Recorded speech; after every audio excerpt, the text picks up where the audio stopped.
Hey, at first glance, taxes and religion look like two different universes. Taxes are numbers, procedures, law. Religion is faith, spirituality, values. But in Israel, these worlds are woven together like threads in a tallit, a prayer shawl. Because here, religion is an institution is a building, and a building is usable floor space. And usable floor space? That's Arnona. There is no holiness without square meters, and there is no square meter truly free from the tax office, unless you are part of an officially recognized religious community with a good lawyer, or a rabbi who knows the right people. A house of prayer is not always a temple. Sometimes it's a business activity. Let's start with the most common question. Do synagogues pay Arnona? The answer is, it depends. Officially, synagogues operated by religious organizations with NGO status, the so-called amuta, can be fully exempt from Arnona, but private prayer houses, so-called Beit Knesset Prati, run without registration, can be treated as community activity or even as commercial activity. Example, you have an apartment. In one room, neighbors gather to pray. Is that already a synagogue? If you register it as a religious institution, maybe. But if the place doesn't have an approved status as a house of worship, the bill will come. And it will not disappear. And what about mosques and churches? In most cases, mosques and churches are entitled to full or partial Arnona exemption. But here politics enters the room. In Jewish-majority neighborhoods, things are relatively clear. If the community is registered, the space is used exclusively for religious worship, and there is no commercial activity, the exemption applies. In Arab, Druze, or Christian neighborhoods, things get complicated. Because a mosque can function half as a place of prayer, half as a community center, cultural hub, social space, or local Quran school. And then, the interpretative game with the municipality begins. Do yeshivas pay? It depends who runs them. Yeshivas, religious schools for boys and young men, are one of the most controversial topics in local tax policy. Why? Because some of them are NGOs, fully registered, with a clear statute, enjoying exemptions. Some run side businesses on the way, printing books, running paid online courses, renting event halls. Some function semi-formally, without proper registration, but with strong backing from local rabbis. And here we hit the core. Arnona isn't just money, it's social policy. If the mayor comes from an ultra-Orthodox party, City Hall will look the other way. If he's from a secular party, the city will look for every last meter to bill. Everything counts. Floor area, schedule, purpose. To obtain an exemption, a religious institution has to prove that the property is used exclusively for religious purposes. It does not run income-generating activity. It does not share space with another entity. It documents opening hours and actual use. Which means, if you run Hebrew classes in the prayer room in the evenings, you may lose the exemption. If the synagogue's kitchen is rented out to a catering business, you pay full Arnona. If there's a gift shop in the church basement, the shop pays Arnona. Court rulings? Yes, there have been some, but they didn't solve much. In 2017, Israel's Supreme Court ruled that a city cannot automatically deny tax exemption to a religious institution if it meets the formal requirements. But in practice, everything still depends on local interpretation, the official's opinion, connections in City Hall. It's a bit like the Supreme Court saying, "You're entitled to a discount," and the municipality answering, "Sure, but we decide whether you're religious for real." In a typical Western country, you might ask, does the parish pay for the church building? In Israel, you ask, is this synagogue already a religious institution or just a local activity hub? Because here, the border between sacred and taxable does not run through the heavens. It runs through room 312 at the City Hall, where the person with the stamp sits and with the list of organizations that we know, we like, we trust. If your community is on that list, you're holy. If not, you're just another taxpayer with a cross menorah or minaret in the background. Start up with a balcony? Meet Arnona walking into your home. In Europe or the US, you start a startup from your couch, open your laptop, push your product online, create a website, maybe register as a freelancer. In Israel, your living room, your balcony, your Wi-Fi, they're already in the system. And before you send your first invoice, the city sends one to you. Because in Israel, where business activity is not just a line in a registry, but intention, visibility, and social presence, even a seemingly private space can be classified as commercial. How does it work? Imagine, you have a 3-room apartment in Jerusalem. One room is a bedroom, one is a living room, and the third, it's a home office, desk, laptop, printer, bookshelf. You don't receive clients, you don't have a banner in the window, but you run a website, a LinkedIn profile, and in the contact details, you list this address. Bang. For the area, that's already a business premise, and since you have 9 square meters of office in your flat, your Arnona needs to be adjusted. Upwards. Example, Leah, a UX designer from Netanya. Leah works remotely for a foreign company. She rents an apartment in a tower block, lives alone. On her company's site, she listed her home address. After all, it's just a home office. 3 months later, a letter from Iria Netanya. We have identified a change in the use of the premises. Please correct your Arnona declaration and pay the difference due from January. Amount? 3,120 shekels per year for an extra 9 square meters, recalculated at the commercial rate. Leah is shocked. The city is not. Their algorithm found her company's Google listing. The address matched. The company is classified as an active provider of remote services. The rest is just formalities. How is the area calculated in such cases? No mercy. In Israel, everything is counted. Balcony, loggia, garage, storage room, a share of the staircase in common areas, shared internal spaces in the building, outdoor space if it's in use, terrace, patio. If the city decides you use your balcony for business, a single photo on social media may be enough. Someone saw it, reported it. You have a company with a balcony, and the balcony has a commercial rate. But how do they even know? Israel operates a system called Zikuyot Ezrak, a digital registry of citizen entitlements. Every property is described precisely. Every unit is assigned a function: residential, service, educational, mixed use. And every deviation, reported by a neighbor, visible in an online registry, or caught by a crawler, is analyzed. Do you have your address on your website banner? Are you registered in the company's register? Is your address on Google? You're on the radar. What can you do? You have 2 options: declare part of your apartment as business space and negotiate the rate with the city. Hide the fact that you work from home and pray that no one reports you. And if you run your home office in a rented apartment, then it gets even messier, because the city can charge the property owner, and the owner will charge you. Many people learn about the problem only when the owner calls, "Why is Arnona suddenly higher?" Or when a letter arrives demanding a corrected declaration of use. In short, you don't need an office. You just need to be visible enough for the area to decide you have one. In Israel, every square meter has its price.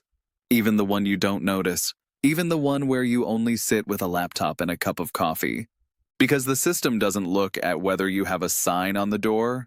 It looks at whether you use space to make money, and if you do, you're expected to share. Not with the community, with the municipality, with the city. With the local budget, startup with a balcony? Beautiful. Just don't forget to add that balcony to your Arnona declaration, because it's already in the system, long before you even started playing. Now meet Ishur Asakim, the permit that matters more than the law. In most Western countries, a business permit is often just paperwork. Fill in the online form, get your registration number, you're good to go. In Israel, Ishur Asakim is not just a license to operate. It's your shield, your sword, and your entry ticket into the world of local power. Without it, you don't just not exist for the municipality. You exist as an illegal commercial tenant, making money, but with no voice. What is Ishur Asakim? Literally, business operation permit. But it's not only about tax registration. It's about permission from the local authority, Iria or Moatza Makomet, for your premises, your space, and your activity to meet the standards of the place where you operate. In other words, you run a restaurant? You need an Ishur. You run a hair salon? You need an Ishur. You sell online but ship from a home warehouse? Ishur may apply.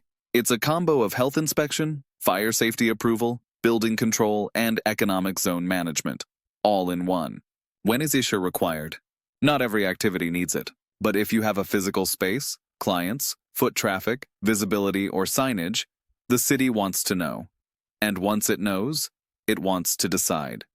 Ishur is required, among others, for gastronomy, retail, beauty and hair services, health services, mechanics, workshops, print shops, laundries, daycare centers and educational points, activities that affect public space, ads, outdoor seating, noise. What happens if you operate without Ishur? Full Arnona, commercial rate plus penalties, no right to negotiate, no Ishur, no standing in a tax dispute, no discounts or reliefs, even if you formally qualify. Possibility of administrative closure, report to the tax authority, health inspectorate, and building control. In short, you operate without Ishur. You have income, but no rights. You have obligations, but no protection. You're a business with a face, but without a name. And if you do have Ishur, whole different game.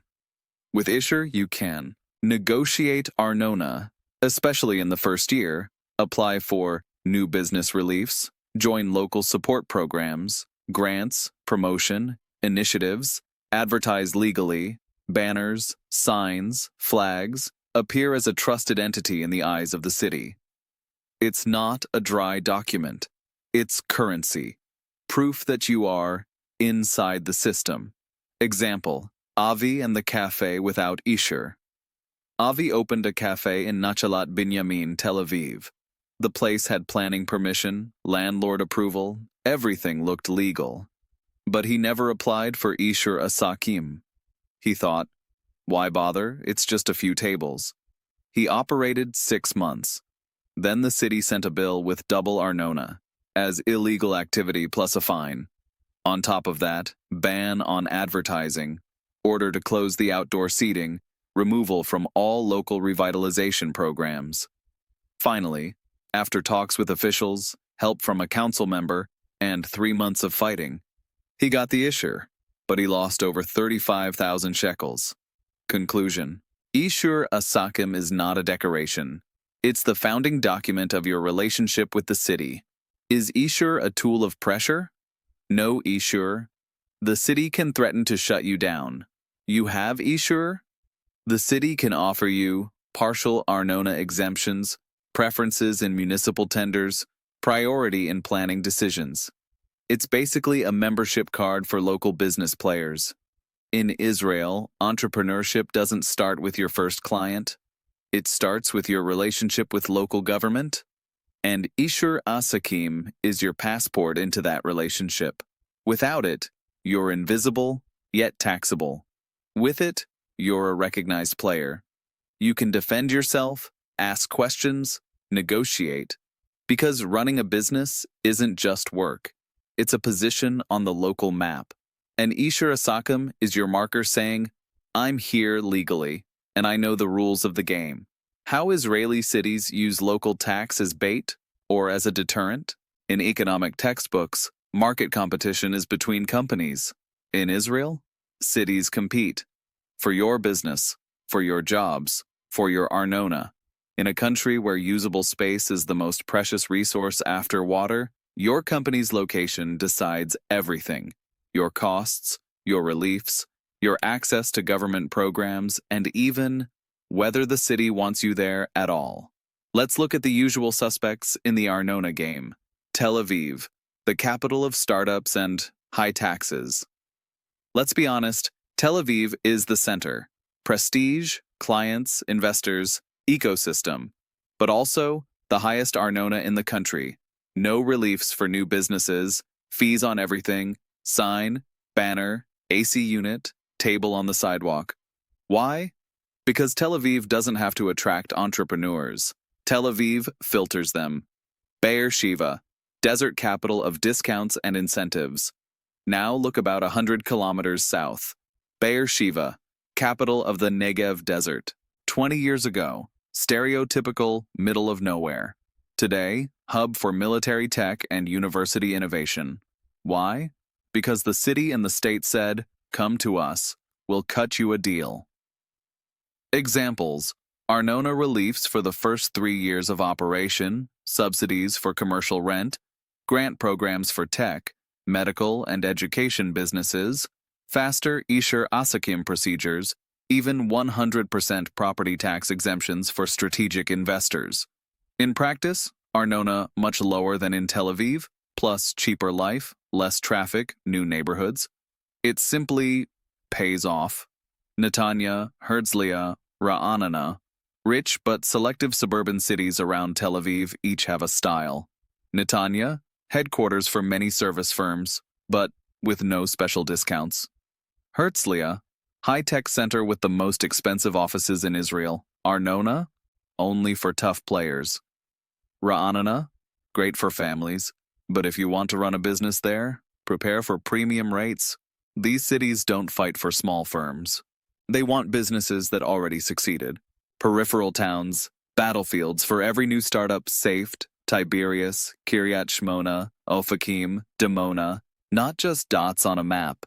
They are battlegrounds for new entrepreneurs. Every new business means for them tax revenue, jobs, development chance. So they offer Arnona reliefs up to 5 years, symbolic rates for city-owned premises, access to absorption programs, especially for new immigrants, administrative help for setting up the business. Risks? Of course, smaller market, sometimes weaker infrastructure. But for many companies, it's a test field, a beta version of the business. Cheap, friendly, strategic. What does this mean for you? In Israel, location is not just geography, it's tax strategy. The city you choose determines your costs, your visibility, and your survival. Not every place wants you. Not every place you can afford. But if you play the location game well, you gain an advantage bigger than any marketing budget. In Israel, the question is not, should I open a company? It's, where? So the city actually wants me to have it. Because one city will reach out its hand, another will send a bill, a third won't even answer your email unless you promise at least 10 jobs. Here, the economic map is a map of intentions, and only where the municipality sees you do you truly have a chance to grow. Elevators, stairs, gates, the secret techniques of Arnona. How does local government add square meters you didn't know you had to a tax bill you don't understand? In most Western countries, usable area usually means what's behind your door. In Israel, usable area is a philosophy, narrative math, a spatial puzzle full of hidden layers where you pay not only for what you use, but also for what exists beside you, even if you don't want it, don't need it, or can't access it. Where do these extra meters come from? Imagine you have an office of 50 meters, yet your Arnona bill says almost 64. Why? Because they added a share of the staircase, 1/8 of the elevator, the entrance gate, the shared tools room, the technical roof. Everything that, in the city's eyes, increases your functional value. You don't use it? Doesn't matter, someone uses it, and you're their neighbor, so you participate. A flat is not a fortress, it's a network of responsibilities. In Israeli buildings, especially those built after 1990, so-called semi-public and semi-private spaces are common. Guarded lobby, panoramic elevators, bike rooms, stroller rooms, community club rooms, green courtyards, pergolas with grills.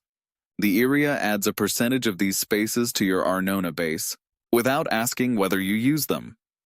Because you don't pay for access, you pay for the existence of infrastructure.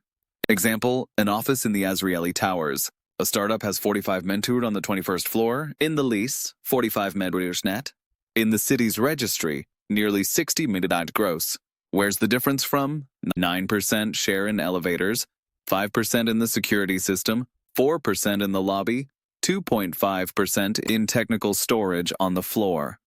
The startup tried to appeal. The city answered, "You operate in a premium class facility. Premium means extended area with amenities. Amenities are part of the value." End of story. What's the difference between net and gross in Israeli Arnona? Net, what you physically have behind your door. Gross, what the city believes you hold via access, share, or responsibility. And it's gross that gets taxed. Old building, no amenities? Don't count on mercy. Older buildings often have storage rooms, dark closets, technical roofs, shared staircases. If they are registered as shared use areas, the city will still add them. The logic? You have a key. You have responsibility. No key? Ask your building committee why. City doesn't care. Appeal? Only with heavy documentation, building manager's certificate, architectural plans, expert valuation, photos, and usage proof.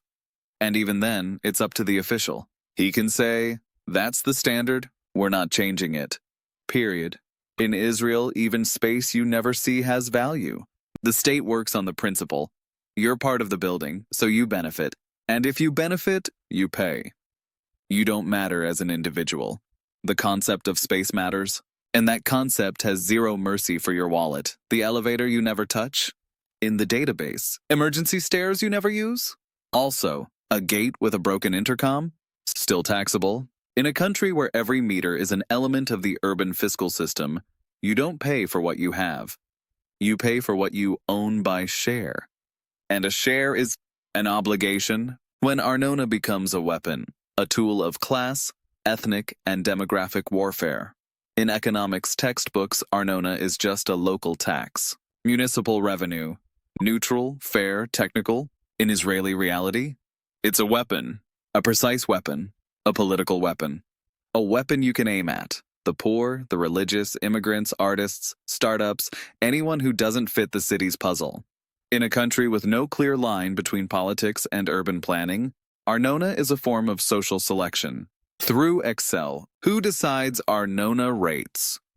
Formally, the City Council, Moatzat Higher, a local parliament of political parties, social movements, neighborhood lists. In theory, citizen representation. In practice, a game of influence. Every increase, every discount, every change of zoning is a political move. Example, Jerusalem. East Jerusalem, predominantly Arab, had low Arnona for years. Why? To avoid unrest. But at the same time, lack of investment, lack of development incentives, poor services. Low Arnona was a pretext for low spending.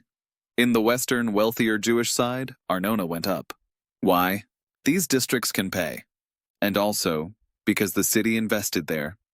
New parks, galleries, tram lines. Arnona didn't reflect value. It was a tool of territorial policy. Tel Aviv, example of silent evacuation. Districts like Florentine, Neve Sha'anan, parts of Jaffa, for years home to immigrants, manual workers, students, artists. The city wanted to renew these areas, but couldn't evict people by force. So it did something else, raised Arnona, sometimes by 80% over 5 years. On top of that, banned certain business types, removed discounts, changed zoning. Result, people barely surviving left by choice. Developers got a clean field, modern, renewed, investment-ready districts. Bnei Brak versus the secular world. Bnei Brak, ultra-Orthodox stronghold. There, Arnona for large families, religious schools, and yeshivas is symbolic. But for businesses that don't fit the city's conservative identity, rates are high, procedures hostile, interpretations harsh. In practice, if you're not from our world, City Hall will show you. On the bill, Arnona as a demographic tool. Every Israeli city has a goal. Draw their own, push out others, balance the budget without provoking protest. Arnona is perfect because it's local, it doesn't need national law, it can be applied selectively through zones, classifications, exceptions. Result? Two people running the same business with the same revenue can pay double or half, just because one is in Zone A and the other in Zone B. Mechanisms of fiscal selection? Reclassifying buildings from residential to commercial without tenant consent. Setting rates based on the market value of services in the area. Forgotten discounts for NGOs and community groups. Indirect discrimination through appeals procedures. It's not just a tax. It's an invisible language of signals. You fit, stay. You don't? We'll make sure you feel out of place. In Israel, Arnona doesn't only say how much you pay for space. It says whether that space is for you, whether you are a desired element of the urban arrangement, whether you fit the mayor's vision, the council's agenda, the local power structure. And if you don't, no one bans you from being there. They simply change the rate, adjust the interpretation, ignore the discount, send the bill, and then either you pay or you move out. But officially, you left on your own, right?